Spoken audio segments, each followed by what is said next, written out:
మంచి ఓకే. మరి చెడు చెడు అంటే అసలు శ్రేయాన్స్ బర్త్డే రోజే వాడు హాస్పిటల్లో అడ్మిట్ అవ్వడం అసలు మర్చిపోలేను.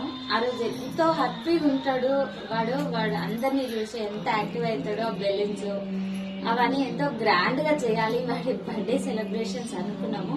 కానీ అసలు ఆ రోజే వాడికి అసలు ఫీవర్ రావడం వల్ల అంతకన్నా 2 days నుంచి వస్తుంది పోతుంది. ఇంకా ఆ రోజు ఇంకా అడ్మిట్ చేసే స్టేజ్కి వచ్చింది. ఇంకా చాలా అంటే చాలా డిసప్పాయింట్ అయినాం. ఇంకా ఫైనల్ గా 4 days అయితే అడ్మిట్ అయ్యి ఉన్నాం. ఇంకా 3rd day 4th day అసలు వాడికి చలితోని ఫీవర్ వచ్చినప్పుడైతే ఎంత అంటే అక్కడే అత్తమ్మ అమ్మ ఇంకా అక్క వాళ్ళు కూడా ఉండే.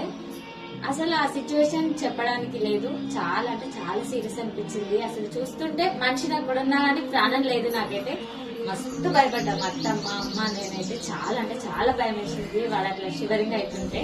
కానీ అదైతే